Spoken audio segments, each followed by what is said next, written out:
My brothers and sisters, how many of you have missed a train? Make a bit of noise. That's almost everyone here, mashallah.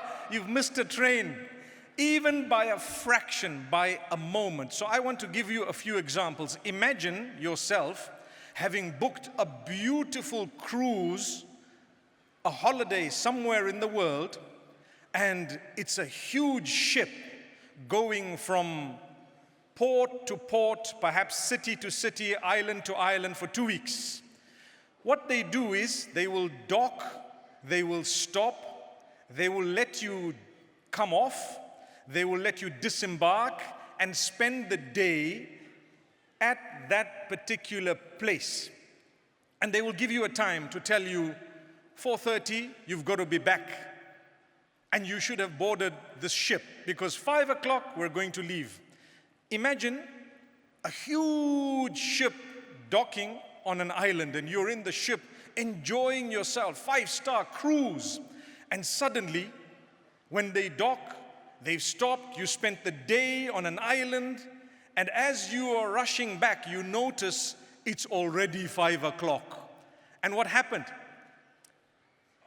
The ship started moving and you're standing there waiting, looking in shock, in awe, looking at the ship moving, looking back at the island and thinking, now what?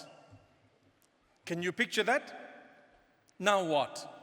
You are going to have to make a plan B and C because you were late. It was your fault. If they told you 4:30 you've got to be here, you should have been there at 4:20, at 4:15, at 4 o'clock. You'd rather wait. The same applies. All of you who said you've missed a train, you should have been there early waiting for the train. The train does not wait for you. You have to wait for the train. Even if the train is late, you were meant to be there on time so that perhaps if the train pitched up, you wouldn't miss it.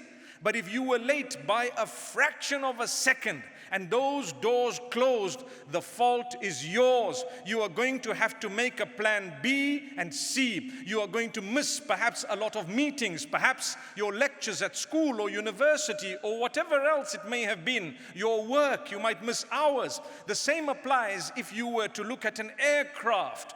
If you are to come to the boarding gate too late, the boarding gates will close. You can see the aircraft. It has not yet taken off. Sometimes the doors are still open, but because they've closed the flight, you've missed it. What's going to happen?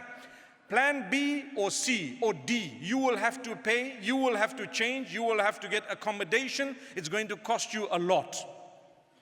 Sometimes you should know, as much as you might blame yourself if you were the lazy one, if you were the one who was at fault without anyone else to be blamed, then as much as you are hard on yourself, it's a lesson for the next time. Don't become depressed because you missed the boat or you missed the flight or you missed the train. It's okay.